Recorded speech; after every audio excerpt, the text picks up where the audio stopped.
ಆತ್ಮೀಯ ವೀಕ್ಷಕರೇ, Royce and creations YouTube ಚಾನಲ್ಗೆ ನಿಮಗೆ ಸ್ವಾಗತ. ಇಂದಿನ ಈ ವಿಡಿಯೋದಲ್ಲಿ 10ನೇ ತರಗತಿಯ ದ್ವಿತೀಯ ಭಾಷೆ ಇಂಗ್ಲಿಷ್ ವಿಷಯದ ಪಾಸಿಂಗ್ ಪ್ಯಾಕೇಜನ್ನು ನಾನು ನಿಮ್ಮ ಜೊತೆ ಶೇರ್ ಮಾಡ್ತಾ ಹೋಗ್ತಾ ಇದ್ದೀನಿ ಮಕ್ಕಳು. It's very important. ಸೊ ಈ ಪಾಸಿಂಗ್ ಪ್ಯಾಕೇಜಲ್ಲಿ ನಾನು ಏನು ಕೊಡ್ತಾ ಇದ್ದೀನೋ 40+ ಮಾರ್ಕ್ಸಿಗೆ ಕ್ವಶನ್ ಆನ್ಸರ್ಸು ಮತ್ತು ಎಲ್ಲ ಕಂಪ್ಲೀಟ್ ಇದಿಷ್ಟನ್ನು ಓದ್ಕೊಳ್ಳಿ ಮಕ್ಕಳ. ಇದಿಷ್ಟನ್ನು ಓದ್ಕೊಂಡ್ರೆ 100% ನಿಮಗೆ 40+ ಮಾರ್ಕ್ಸ್ ಅಂತೂ ಸಿಗೋದು ಡೆಫಿನೆಟ್ ಆಗಿರ್ತದೆ. ಸೊ ನಾನು ಹೇಳ್ತಿರೋದು ಸುಳ್ಳಾದರೆ ನಾಳೆ ಬರೆಯುವಂತಹ ನಿಮ್ಮ ಎಕ್ಸಾಮ್ಗಳಲ್ಲಿ ಕ್ವಶನ್ಸ್ಗಳನ್ನ ಕ್ರಾಸ್ ಚೆಕ್ ಮಾಡ್ಕೊಳ್ಳಿ. ಆನಂತರ ನಿಮಗೆ ಗೊತ್ತಾಗ್ತದೆ. 100% ಇದು ಬಹಳಷ್ಟು ಯೂಸ್ಫುಲ್ ಆಗ್ತದೆ. ವಿಡಿಯೋನ ಸ್ಕ್ರಾಲ್ ಮಾಡ್ತಾ ಹೋಗಬೇಡಿ ಮಕ್ಕಳ. ಸೊ ಪೂರ್ತಿಯಾಗಿ ನೋಡಿ, ಇದರ ಉಪಯೋಗವನ್ನು ಪಡೆದುಕೊಂಡು ನಿಮ್ಮ ಫ್ರೆಂಡ್ಸಿಗೂ ಸಹ ಶೇರ್ ಮಾಡಿ ಅಂತ ಹೇಳ್ತಾ ವಿಡಿಯೋನ ಸ್ಟಾರ್ಟ್ ಮಾಡ್ತಾ ಇದ್ದೀನಿ. ಸೊ ಮೊದಲನೇದಾಗಿ ಹೀರೋ ಲೆಸನ್. ಯಾಕೆ ನಾನು ಹೀರೋ ಲೆಸನ್ನನ್ನೇ ಫಸ್ಟ್ ನಿಮ್ಗೆ ಹೇಳ್ತಿದ್ದೀನಿ ಅಂದರೆ 3 ಅಂಕಕ್ಕೆ question number 25. So fix question number 25 ನಿಮಗೆ ಈ ಕ್ವಶನನ್ನು ಕೇಳ್ತಾರೆ. 3 ಅಂಕಕ್ಕೆ 2 ಕ್ವಶನ್ಸ್ ಬರ್ತದೆ, ಹೌದಲ್ಲ? ಸೊ ಅದರಲ್ಲಿ ಒಂದು ಕ್ವಶನ್ ನಿಮಗೆ ಹೀರೋಯಿಂದಲೇ ಕೇಳ್ತಾರೆ. ಸೊ ಯಾವ್ದು 3 ಅಂಕಕ್ಕೆ ಯಾವ ರೀತಿ ಕ್ವಶನ್ಸ್ ಬರ್ತದೆ ಅಂದರೆ, Swami was not really a hero but by chance become a hero justify, ಹಾಗಾದರೂ ಕೇಳ್ಬೋದು. ಅಥವಾ the newspaper report made Swami a hero explain. So ಅವನು ಬೈ ಚಾನ್ಸ್ ಆಗಿ ಹೀರೋ ಆಗ್ತಾನೆ, ಆ ರೀತಿ ಕೇಳ್ಬೋದು. ಅಥವಾ ಆ ನ್ಯೂಸ್ ಪೇಪರ್ ರಿಪೋರ್ಟ್ ಏನಾಗ್ತದೆ, ಸ್ವಾಮಿಯನ್ನು ಹೀರೋ ಆಗಿ ಮಾಡುತ್ತೆ, ಹೇಗೆ? So the newspaper carried a report about the bravery of the village lad. Swami argued that a boy could not fight a tiger and strength was important. So ಅವನು ಹೇಳ್ತಾನೆ ತನ್ನ ತಂದೆ ಹತ್ರ ಸ್ಟ್ರೆಂತ್ ಬೇಕು ಅವನಿಗೆ ಫೈಟ್ ಮಾಡಲಿಕ್ಕೆ ಅಂತ. ಆಗ ತಂದೆ ಹೇಳ್ತಾನೆ courage was important. So that you have to write. ಕರೆಕ್ಟಾಗಿ ಬರಿಬೇಕು ನೋಡಿ, ಡಿಸ್ಪ್ಲೇ ಮೇಲೆ ಕಾಣಿಸ್ತಾ ಇದೆ. Then his father challenge him to sleep alone in his office room. So ಹಾಗಾಗಿ ತದನಂತರ ಏನು ಮಾಡ್ತಾನೆ, ತನ್ನ ತಂದೆ ಸ್ವಾಮಿಗೆ ಚಾಲೆಂಜ್ ಮಾಡ್ತಾನೆ, ನೀನು ನನ್ನ ಆಫೀಸ್ ರೂಮಲ್ಲಿ ಮಲಗಬೇಕು. Then he try to escape. ಅವನಲ್ಲಿಂದ ಎಸ್ಕೇಪ್ ಆಗಬೇಕು ಅಂತ ಟ್ರೈ ಮಾಡ್ತಾನೆ. But his father did not leave. ಅದನ್ನು ಬಿಡೋದಿಲ್ಲ, ಅವನು ಮಲಗಲೇಬೇಕಾಗುವಂಥ ಕಂಡೀಷನ್ ಬರುತ್ತೆ. So while he was sleeping he remembered stories about ghosts and devils. ದೆವ್ವಗಳ ಬಗ್ಗೆ ಅವನು ಎಲ್ಲ ಸ್ಟೋರೀಸ್ಗಳನ್ನು ನೆನಪು ಮಾಡ್ತಾ ಹೋಗ್ತಾನೆ. He saw a dark figure believing that it to be a devil he bite him its leg. So ಅದೇ ಟೈಮಿಗೆ ಒಂದು ದೊಡ್ಡ ಚಿತ್ರ ಕಾಣಿಸ್ತದೆ. ಅವನು ಅದನ್ನೇ ದೆವ್ವ ಅಂತ ಅಂದ್ಕೊಂಡು ಅದರ ಕಾಲನ್ನು ಕಚ್ಚಿಬಿಡ್ತಾನೆ. ಸೊ ಈ ವಾಸ್ ಕಚ್ಚಿದಾಗ ಗೊತ್ತಾಗುತ್ತೆ ಈಸ್ ಎ ಬರ್ಗ್ಲರ್. ಅವನು ಒಬ್ಬ ಬರ್ಗ್ಲರ್ ಆಗಿರ್ತಾನೆ. So notorious burglar of that district ಆಗಿರ್ತಾನೆ. So the burglar was caught and Swami become a hero. ಹೀಗಾಗಿ ಅವನು ಹೀರೋ ಆಗ್ತಾನೆ. ಸೊ ಎಷ್ಟು ಈಸಿ ಇದೆ, ಅರ್ಥ ಮಾಡಿಕೊಂಡು ಮಕ್ಕಳ ನೆನಪಿಟ್ಕೊಳ್ಳಿ, ಈಸಿಯಾಗಿ 3 ಅಂಕ ಸಿಗುತ್ತೆ. ಸೊ ಆ ರೀತಿ ಕ್ವಶನ್ಸ್ ಕೇಳ್ಬೋದು. ಅಥವಾ narrate Swami's dreadful experience under the bench in the office room ಅಂತ ಹೇಳಿ ಕೇಳ್ಬೋದು. ಸೊ ಅವನು when he sleeping alone in the office room Swami began to have a nightmare. So ಅವನು ಅವನಿಗೆ ಕನಸುಗಳು ಕಾಣಿಸ್ಲಿಕ್ಕೆ ಸ್ಟಾರ್ಟ್ ಆಗ್ತವೆ. A tiger was chasing him. His feet struck to the ground. He try to escape but could not. He could hear its claws scratch the ground. He tried to open the eyes but could not. He groaned in despair. He saw something moving in the dark. He felt the devil would attack him.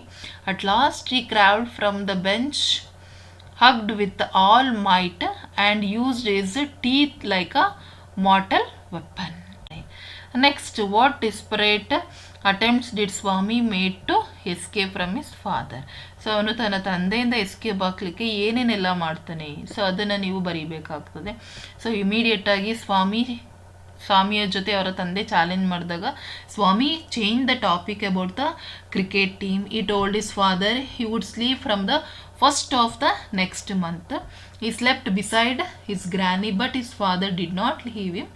ಈ looked at the mother and granny while he was going to office room but they were helpless.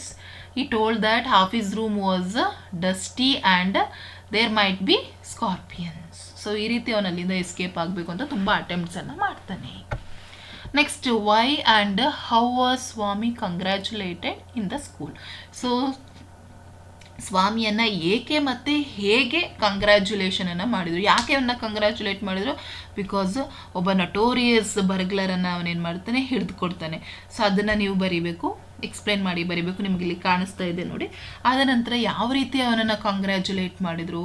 The head master called him a true scout, is teachers patted him, is friends look at him with a respect. So ಇದಿಷ್ಟು ಬರೆದ್ರೆ ನಿಮಗೆ ಪೂರ್ತಿಯಾಗಿ ಅಂಕಗಳು ಸಿಗ್ತದೆ. So ಹಾಗಾಗಿ ಈ ಒಂದು question fix ಆಗಿರುತ್ತೆ ಮಕ್ಕಳ, ಪ್ರಾಕ್ಟೀಸ್ ಮಾಡ್ಕೊಳ್ಳಿ. ನೆಕ್ಸ್ಟ್ ಕ್ವಶನ್ ನಂಬರ್ 34ಗೆ ಬಂದರೆ ನಿಮಗೆ ಕ್ವಾಲಿಟಿ ಆಫ್ ಮರ್ಸಿ ಪೋಯಮನ್ನೇ ನೋಡ್ಕೊಳ್ಳಿ, ಬೇರೆ ಪೋಯಮ್ ಏನು ಬೇಡ ಮಕ್ಕಳ. ಈ ಲೈನ್ಸ್ಗಳೇನಿದೆಯಲ್ಲ, ಈ ಪೂರ್ತಿ ಇದಿಷ್ಟು ಲೈನ್ಸ್ಗಳನ್ನು ನೀವು ಪ್ರಾಕ್ಟೀಸ್ ಮಾಡ್ಕೊಳ್ಳಿ. ಏನಿದೆ ಇಲ್ಲಿ 14 ಲೈನ್ಗಳಷ್ಟೇ ಇರುವಂಥದ್ದು ಕ್ವಾಲಿಟಿ ಆಫ್ ಮರ್ಸಿ ಪೋಯಮು. ಈ 14 ಲೈನಲ್ಲಿ ಯಾವುದಾದ್ರೂ 4 ಲೈನ್ಗಳನ್ನ ಕೇಳ್ತಾರೆ. ಇದಿಷ್ಟು ಕಲ್ತ್ಕೊಂಡ್ಬಿಟ್ರೆ 4 ಮಾರ್ಕ್ಸು ಫಿಕ್ಸ್ ಮಕ್ಕಳ. ಹಾಗಾಗಿ ಪ್ರಾಕ್ಟೀಸ್ ಮಾಡ್ಕೊಳ್ಳಿ. ನೆಕ್ಸ್ಟ್ ಕ್ವಶನ್ ನಂಬರ್ 22ಗೆ ಬಂದರೆ ಐ ಆಮ್ ದ ಲ್ಯಾಂಡ್, ಈ ಒಂದು ಪೋಯಮಿಂದ ನಿಮಗೆ ಒಂದು ಕ್ವಶನನ್ನು ಕೇಳಿರ್ತಾರೆ. ಅದಕ್ಕೆ ಇದಿಷ್ಟು ಸಮ್ಮರೀಸ್ ಕಲಿತ್ರೆ ಸಾಕು. The poem I am the land is return by Marina de Bellagente. In this poem, the earth is the speaker. People try to dominate the land, though they don't own it. The land waits patiently.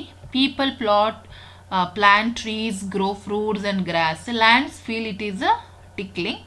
The children dance and play on the land. The soldiers come with the guns, fighting for the land. People build fence on the land to divide nations, which chalks her neck. The land tells with the self-assertion, you cannot put a fence around the planet Earth.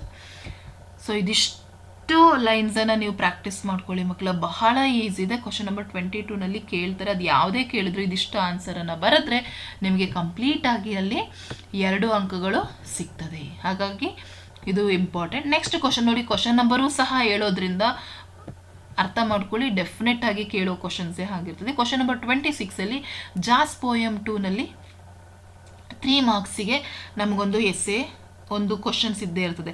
ಯಾವ ರೀತಿ ನಮಗೆ ಸ್ವಾಮಿ hero ಪಾಠದಿಂದ ಒಂದು question 3 ಮಾರ್ಕ್ಸಿಗೆ fix, ಅದೇ ರೀತಿ ಜಾಸ್ poem 2 ಇಂದಲೂ 1 marks fix ಆಗಿರ್ತದೆ. ಅದಕ್ಕೂ ಸಹ ಇದಿಷ್ಟೇ ಸಮ್ಮರಿ ಬರೀರಿ ಮಕ್ಕಳ. The poem jazz poem 2 is written by Carl Wendell. The jazz player is standing like a black ancient mariner. His face is wrinkled and weary. He wears a blue old shirt. His tie is undone. His old jacket holds his sagging stomach in. His shoes have paper in them. His rough, unshaved face shows the pain. He gently lifts the saxophone and plays music. Now he is not a black man but a bird which flies high and higher. He tells the message of God through music. ನೋಡಿ, ಆ ಜಾಸ್ poem 2 ಇಂದ ಯಾವುದೇ question ಕೇಳಿ ಮಕ್ಕಳ 3 ಮಾರ್ಕ್ಸಿಗೆ. So ಇದಿಷ್ಟು ಆನ್ಸರನ್ನು ನೀವು ಬರೀಬೇಕಾಗ್ತದೆ. ಇದಿಷ್ಟು ನೋಡಿ ಪ್ರಾಕ್ಟೀಸ್ ಮಾಡ್ಕೊಳ್ಳಿ ಸಾಕು. ನೆಕ್ಸ್ಟ್ ಬಂದು ಕ್ವಶನ್ ನಂಬರ್ 36ಅಲ್ಲಿ ನಿಮಗೆ ಗ್ರ್ಯಾಂಡ್ ಕ್ಲೈಮ್ಸ್ ಟ್ರೀ ಇಂದ 4 ಮಾರ್ಕ್ಸಿಗೆ ಕ್ವಶನ್. ಸೊ ಅಲ್ಲಿ ನಮಗೆ ಬರೀ ಗ್ರ್ಯಾಂಡ್ ಕ್ಲೈಮ್ಸ್ ಟ್ರೀ ಇಲ್ಲ ಮಕ್ಕಳ, ಅಲ್ಲಿ ಇರುವಂಥದ್ದು ನಮಗೆ ಒಂದು question ballad of the tempest ಇಂದ ಕೇಳ್ತಾರೆ 4 ಮಾರ್ಕ್ಸಿಗೆ. 3 ಕ್ವಶನ್ಸ್ ಇದೆ ಹೌದಲ್ಲ. ಆ 3 ಕ್ವಶನಲ್ಲಿ ಒಂದು ಬ್ಯಾಲೆಡ್ ಆಫ್ ದ ಟೆಂಪೆಸ್ಟ್ ಇಂದ ಇರುತ್ತೆ, ಒಂದು ಗ್ರ್ಯಾಂಡ್ ಕ್ಲೈಮ್ಸ್ ಟ್ರೀ, ಒಂದು I am the land. So ಅದರಲ್ಲಿ ಈಸಿಯಾಗಿ ನಿಮಗೆ ಬರಿಬೋದು ಅಂದರೆ ಗ್ರ್ಯಾಂಡ್ ಕ್ಲೈಮ್ಸ್ ಟ್ರೀ ಇಂದ 1 ಕ್ವಶನ್ 4 ಮಾರ್ಕ್ಸಿಗೆ. ಇದಿಷ್ಟನ್ನೇ ಪ್ರಾಕ್ಟೀಸ್ ಮಾಡ್ಕೊಳ್ಳಿ, ಬೇರೆದು ಬೇಡ. ಇದಿಷ್ಟೇ ಸಾಕು. ಇದು ಫಿಕ್ಸೆಡ್ ಮಕ್ಕಳ ಬರೋದು, ಹಾಗಾಗಿ ಇದನ್ನೇ ನೋಡ್ಕೊಳ್ಳಿ. The poem grand climbs tree is written by Ruskin Bond. The poet calls his grandmother's a genius. She was taught to climb trees when she was 6 years old by her brother. Even at the age of 62, she used to climb trees. People said it was disgraceful. One day she climbed a tree but could not come down. Doctors advised her 1 week bed rest. Staying in bed was like a hell for her. She demanded a house in a tree top as soon as the recovered. Her son fulfilled her wish. So ಬಹಳ easy ಇದೆ ಮಕ್ಕಳ. 4 ಅಂಕಕ್ಕೆ ನೆನ್ಪಿಟ್ಕೊಳ್ಳಿ. ಇದಿಷ್ಟನ್ನು practice ಮಾಡ್ಕೊಳ್ಳಿ. PDF ಅನ್ನು download ಮಾಡ್ಕೊಂಡು practice ಮಾಡ್ಕೊಳ್ಳಿ. Next grammar ಪಾರ್ಟಿಗೆ ಬಂದರೆ ಮಕ್ಕಳ 7 ಮಾರ್ಕ್ಸಿಗೆ ವೆರಿ ಇಂಪಾರ್ಟೆಂಟ್ ಒಂದು ಸಿಲಬಲ್ಗಳನ್ನು ನೋಡ್ಕೊಳ್ಳಿ. ಈಗ ಫಾರ್ ಎಕ್ಸಾಂಪಲ್ ನೋಡಿ, ಸ್ಕೂಲ್ 1 ಸಿಲಬಲ್, ಟೇಬಲ್ 2 ಸಿಲಬಲ್ ಬರುತ್ತಾ. Tomorrow 3 syllable. ನೋಡಿ, ನೀವು ಪ್ರೊನೌನ್ಸಿಯೇಷನ್ ಮಾಡ್ಕೊಳ್ಳಿ. ಈ ರೀತಿ ಪ್ರೊನೌನ್ಸಿಯೇಷನ್ ಮಾಡಿಕೊಂಡು ಅಲ್ಲಿ ನಿಮಗೆ ಏನು ಎಕ್ಸಾಮಲ್ಲಿ ಕೊಟ್ಟಿರ್ತಾರಲ್ಲ ಆ ವರ್ಡ್ಸ್ಗಳನ್ನು ಪ್ರೊನೌನ್ಸಿಯೇಷನ್ ಮಾಡಿ. ಆಗ ನಿಮಗೆ ಯಾವುದು 1 ಸಿಲಬಲ್ 2 ಸಿಲಬಲ್ ಅಂತ ಈಸಿಯಾಗಿ ನೀವೇ ಫೈಂಡ್ ಔಟ್ ಮಾಡೋದು. ಸಿಟಿ 2 ಸಿಲಬಲ್ ಬಂತ. Table 2 syllable. ಸ್ಕೂಲ್ ಸೊ ಒಂದೇ ಸಿಲಬಲ್. Tomorrow 3 syllable. ಸೊ ಹಾಗಾಗಿ ಇದನ್ನು ಪ್ರಾಕ್ಟೀಸ್ ಮಾಡ್ಕೊಳ್ಳಿ. ನಿಮ್ಮ ಎಕ್ಸಾಮಲ್ಲಿ ಯಾವುದೇ ವರ್ಡ್ಸ್ ಕೊಟ್ಟರು ನೀವು ಸಿಲಬಲನ್ನು ಬರೀಲಿಕ್ಕೆ ಈಸಿ ಆಗುತ್ತೆ. Next question tags. So question tag is very important ಮಕ್ಕಳ. So helping verb plus subject. So helping verb ಅಲ್ಲೇನು ಕೊಟ್ಟಿರ್ತಾರೆ ಅದನ್ನು ತೆಗೆದು ಸಬ್ಜೆಕ್ಟಲ್ಲಿ ಏನಾಗಿರ್ತದೆ, ಪ್ರೊನೌನ್ಸೇ ಆಗಿರ್ತದೆ. ಹಾಗಾಗಿ ಕ್ವಶನ್ ಟ್ಯಾಗನ್ನು ನೋಡ್ಕೊಳ್ಳಿ. Next ಇನ್ಫಿನಿಟಿವ್ಸ್, that is also very easy ಮಕ್ಕಳ. ನಮಗೆ ಎಲ್ಲದರಲ್ಲೂ 2+ ವರ್ಬನ್ನೇ ಕೊಟ್ಟಿರ್ತಾರೆ. ಟು ಕಮ್ ಕೊಟ್ಟಿರ್ತಾರೆ, ಅಥವಾ to buy, to sing, to sell, to read ಕೊಟ್ಟಿರ್ತಾರೆ. ಸೊ ಅಲ್ಲಿ ರೀಡಿಂಗ್ ಆಗ್ಬೋದು, ಅರ್ಥ ಆಗ್ತಾ ಇದೆಯಾ, ಸಿಂಗಿಂಗ್ ಆಗಿರ್ಬೋದು. ಸೊ ಅದನ್ನು ನೋಡ್ಕೊಳ್ಳಿ ಮಕ್ಕಳ, ಇನ್ಫಿನಿಟಿವ್ ಮಿಸ್ ಮಾಡ್ಕೊಳ್ಬೇಡಿ. ಸೊ ಇಲ್ಲಿ ನೋಡಿ ಮಕ್ಕಳ, ಸೊ ಇದಿಷ್ಟು ಗ್ರಾಮರ್ ಪಾರ್ಟ್ಗಳನ್ನು ನೀವು ನೋಡ್ತಾ ಹೋಗಿ. ಸೊ ಪ್ರಾಕ್ಟೀಸ್ ಮಾಡ್ಕೊಳ್ಳಿ ಚೆನ್ನಾಗಿ. Next using so and that. So ಈ ಸರಿ ಇದನ್ನು ಇಂಟ್ರೊಡ್ಯೂಸ್ ಮಾಡಿದರೆ ಸೋ ಮತ್ತು ದಟ್ಟನ್ನು ಯೂಸ್ ಮಾಡಿ ಲಿಂಕ್ ಮಾಡಬೇಕು. Is very weak, he cannot lift the box. So ಅಲ್ಲಿ ನೋಡಿ, he is so weak, is very ತೆಗೆದ್ಬಿಟ್ಟು is so weak that he cannot lift the box. So ಬಹಳ ಈಸಿ. 2 ಮತ್ತು 2 ಕೊಟ್ಟಾಗಲೂ ಹಾಗೇನೆ, is too weak to lift the box. He cannot ಅನ್ನೋದು ಬದಲಿಗೆ to lift the box.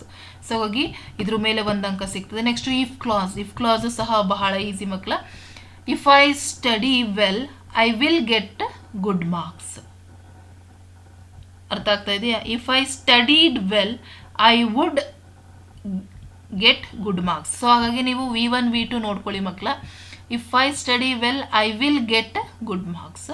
ಇಲ್ಲಿ ಸ್ಟಡೀಡ್ ಇದೆ, so ಹಾಗಾಗಿ ವುಡ್ ಆಯಿತು. ಇಫ್ ಐ ಹ್ಯಾಡ್ ಸ್ಟಡೀಡ್ ಅಂತ ಬಂದಾಗ ಐ ವುಡ್ ಹ್ಯಾವ್ ಬರಬೇಕು. ಅರ್ಥ ಆಗ್ತಾ ಇದೆಯಾ? ಯಾವಾಗ ಹ್ಯಾಡ್ ಬರ್ತದೋ ಮಕ್ಕಳ ಆವಾಗ ವುಡ್ ಹ್ಯಾವ್ ಅಥವಾ ವುಡಂಟ್ ಹ್ಯಾವ್ ಬಂದೇ ಬರ್ತದೆ. ನೋಡಿ, if I had left home early I wouldn't have miss the bus. So ಹಾಗಾಗಿ ಹ್ಯಾಡ್ ಬಂದಾಗ ಮಕ್ಕಳ ನಮಗೆ, ಸೊ V1 ಫಾರ್ಮಲ್ಲಿ ಇದ್ದರೆ ನಮಗೆ ವಿಲ್ ಬರ್ತದೆ, V2 ಫಾರ್ಮಲ್ಲಿದ್ದರೆ ವುಡ್ ಬರ್ತದೆ. ಆ್ಯಡ್ ಇದ್ದರೆ ನಮಗೆ ವುಡ್ ಹ್ಯಾವ್ ಅಥವಾ ವುಡಂಟ್ ಹ್ಯಾವ್. ನೆನ್ಪಿಟ್ಕೊಳ್ಳಿ, ಇಫ್ ಕ್ಲಾಸಲ್ಲಿ ಇದಿಷ್ಟು ನೆನ್ಪಿಟ್ಕೊಂಡ್ರೆ ನಿಮಗೆ 1 ಅಂಕ ಈಸಿಯಾಗಿ ಸಿಗುತ್ತೆ. ನೆಕ್ಸ್ಟ್ ಆರ್ಟಿಕಲ್ಸ್ಗೆ ಬಂದರೆ before consonant sound, next an before vowel sound. So ಯಾವುದೆಲ್ಲ ವಾವಲ್ ಸೌಂಡ್ ಗೊತ್ತಿದೆ, A E I O U, ಅದ್ರ ಮುಂದೆ ಆ್ಯನ್ ಬರ್ತದೆ. ಬಿಫೋರ್ ಕಾನ್ಸನೆಂಟ್ ಸೌಂಡು A ಬರ್ತದೆ. ನೆಕ್ಸ್ಟ್ ಯಾವಾಗ before the names of the rivers, highest, sea etcetera, ಈ ರೀತಿ ಬಂದಾಗ ಪರ್ಫೆಕ್ಟ್ ಆರ್ಟಿಕಲ್ ಆಗಿರ್ತದೆ. ವವಲ್ಸ್ಗಳ ಮುಂದೆ ಎಲ್ಲ ಆ್ಯನ್ ಬರ್ತದೆ, ಕಾನ್ಸನೆಂಟ್ ಸೌಂಡ್ ಮುಂದೆ A ಬರ್ತದೆ. ಇದಿಷ್ಟನ್ನು ನೀವು ನೆನ್ಪಿಟ್ಕೋಬೇಕು. Next question number 31, profile writing ಇರ್ತದೆ 3 ಅಂಕಕ್ಕೆ ಮಕ್ಕಳ. So miss ಮಾಡ್ಕೊಬೇಡಿ. ಸೊ ಅಲ್ಲೂ ಸಹ ನಿಮಗೆ ಈಸಿಯಾಗಿ ಮಾರ್ಕ್ಸ್ ಅವರೇ ಕ್ಲೂಸ್ ಇರ್ತದೆ ಮಕ್ಕಳ. ಸೊ ಡೇಟ್ ಆಫ್ ಬರ್ತ್ ಬರೀಬೇಕಲ್ವಾ? ಸೊ ಬರೀರಿ. ಫಸ್ಟ್ ಇಂಟ್ರೊಡಕ್ಷನ್ ಸ್ಟಾರ್ಟಿಂಗಲ್ಲಿ where there is a will there is a way. This is the profile of, name ಕೊಟ್ಟಿರ್ತಾರೆ, ಏನಪ್ಪ ಯಾರು ಅವ್ರ ಹೆಸರು, this is the profile of Ruskin Bond ಅಂತಲೇ ತಗೊಳ್ಳಿ. ಅವನು ಹುಡುಗ ಆಗಿದ್ರೆ he was born on 2nd June 1887 in Mumbai. She ಆಗಿದ್ರೆ ಶಿ ವಾಸ್ ಬಾರ್ನ್ ಅಂತ ಹಾಕೊಳ್ಳಿ. Next immediate education, she completed BA MA in Madras college Mumbai, ಅಥವಾ ಶಿ ಆದರೆ ಶಿ ಹಾಕೊಳ್ಳಿ. Next she got Padmashri the Nobel prize in 2010. Her parents are Ramappa and Seethamma. Her hobbies were drawing and writing books. And she died on 13th April 1957 in Delhi. She is kind-hearted, good friend, etc. So ಈ ರೀತಿ ನೀವು ಬರೆದುಬಿಟ್ರೆ ಮಕ್ಕಳ ಪೂರ್ತಿ ಸಿಗ್ತದೆ. ನೋಡಿ, profile writing ಯಾವ ರೀತಿ ಈಸಿಯಾಗಿ ಬರೆಯೋದು ಅಂತಲೂ ಪ್ಯಾಟ್ರನ್ ಇರೋದ್ರಿಂದ ಇದನ್ನು ನೋಡ್ಕೊಳ್ಳಿ. ಆ್ಯಂಡ್ ನೆಕ್ಸ್ಟ್ ಕ್ವಶನ್ ನಂಬರ್ 33ನಲ್ಲಿ ನಿಮಗೆ ಪಿಕ್ಚರ್ ರೀಡಿಂಗ್ ಇರ್ತದೆ ಮಕ್ಕಳ. Very easy. ನೋಡಿ, ಅಲ್ಲಿ ಏನು ಕಾಣಿಸ್ತಾ ಇದೆ ಫಸ್ಟ್ ಬರೀರಿ. Picture speaks 1000 words. This is the picture of what they have given, ಅದನ್ನು ಬರೀರಿ. This picture is beautiful. There are trees in the picture. There are ಏನೇನಿದೆ ಅದನ್ನ ಹಿಂಗೆ there is a animal in the picture. There is a plant. She is very beautiful. So ಈ ರೀತಿ simple ಸೆಂಟೆನ್ಸನ್ನು ಮಾಡಿ ಬರೀರಿ ಮಕ್ಕಳ. ನಿಮಗೆ 3 ಅಂಕಗಳು ಸಿಗ್ತದೆ. ನೆಕ್ಸ್ಟ್ ನಿಮಗೆ ಕ್ವಶನ್ ನಂಬರ್ 35ಗೆ ಬಂದರೆ ರೀಡಿಂಗ್ ಪ್ಯಾಸೇಜ್. ಸೊ ಪ್ಯಾಸೇಜಿಂದ 4 ಮಾರ್ಕ್ಸ್ ಮಕ್ಕಳ. ರೈಟ್ 3 to 4 ಸೆಂಟೆನ್ಸಸ್, ಪ್ರತಿ ಕ್ವಶನ್ಗೂ 3 ಕ್ವಶನ್ ಆನ್ಸರ್ಸನ್ನ ಬರೆದುಬಿಟ್ರೆ ನಿಮಗೆ ಪ್ಯಾಸೇಜಲ್ಲಿ ಆ ಆನ್ಸರ್ಸ್ ಅಲ್ಲೇ ರಿಕವರ್ ಆಗಿರ್ತದೆ. ಸೊ ನಿಮಗೆ 4 ಮಾರ್ಕ್ಸ್ ಸಿಗ್ತದೆ. ನೆಕ್ಸ್ಟ್ ಎಸ್ಸೆಗೆ ಬಂದರೆ ಯು ಲರ್ನ್ ಓನ್ಲಿ ಪೊಲ್ಯೂಷನ್ ಬಗ್ಗೆ ನೋಡ್ಕೊಳ್ಳಿ. ಪರ್ಟಿಕ್ಯುಲರ್ ಆಗಿ ಏರ್ ಪೊಲ್ಯೂಷನ್, ವಾಟರ್ ಪೊಲ್ಯೂಷನ್ ಅಂತ ಪೊಲ್ಯೂಷನ್ ಬಗ್ಗೆ ನೋಡ್ಕೊಳ್ಳಿ. ಸೊ ಅದಕ್ಕೆ ಇಂಟ್ರಡಕ್ಷನ್ ಈ ಥರನೇ ಇರಬೇಕು. The word around us is called environment. It is included temperature, plant life, animal life, air. So ಈ ರೀತಿ ಎಲ್ಲ ಬರೆದು causes of pollution, effect of pollution, remedy of pollution. So ಇದಿಷ್ಟು ಬರಬೇಕು. ದೆನ್ ಕನ್ಕ್ಲೂಷನಿಗೆ ಹೋಗ್ಬೇಕು. ಇದಿಷ್ಟು ಬರೆದ್ರೆ 5 ಅಂಕ ಸಿಗ್ತದೆ. ಆ್ಯಂಡ್ ಲಾಸ್ಟ್ ಮೇನಿಗೆ ಬಂದರೆ ಮಕ್ಕಳ letter writing. So better you go with a personal letter ಮಕ್ಕಳ. Imagine that you are Anil or Anita studying in 10th standard GHS FR Nagar Hubli ಅಂತೇಳಿ ತೆಗೆದುಕೊಂಡು ಫಾದರ್ಗೆ 2,000 ರೂಪಾಯಿ ಕಳಿಸ್ಲಿಕ್ಕೆ ಲೆಟರನ್ನು ಬರೀಬೇಕು. ಸೊ ಅಡ್ರೆಸ್ ಅವರೇ ಕೊಟ್ಟಿರ್ತಾರೆ. From Anil 10th standard GHS FR Nagar Hubli. Date ಹಾಕಿ 25th March 2026. Dear father, I am fine. I hope you are all fine too. How are they all at home? I enjoy my school days. Our teachers teach us well. They take special classes for us every day. I am studying well. I get up at 5 a.m. every day. I sleep at 11 p.m. every day. I got 80% in the last exam. I hope you to get 90% in the final exam.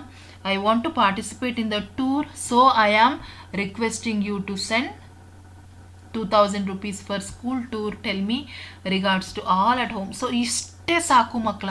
ಇಷ್ಟು ಬರೆದು your lovingly ಅಂತ ಹಾಕಿ to Ramappa, Sampigepura, Raichur. ಇದಿಷ್ಟು ಬರೆದ್ರೆ ಮಕ್ಕಳ, so it's enough. You will get a 5 marks. ಇದಿಷ್ಟು ಬರೆದ್ರೆ ನಿಮಗೆ 5 ಅಂಕಗಳು ಸಿಗ್ತದೆ. ಹಾಗಾಗಿ ಒಟ್ಟಾರೆ ನಿಮಗೆ ಈ ಒಂದು ಸ್ಕೋರಿಂಗ್ ಇದು ಪಾಸಿಂಗ್ ಪ್ಯಾಕೇಜ್ ಇದಿಷ್ಟು ನೋಡಿಕೊಂಡ್ರೆ ಸಾಕು ಮಕ್ಕಳ.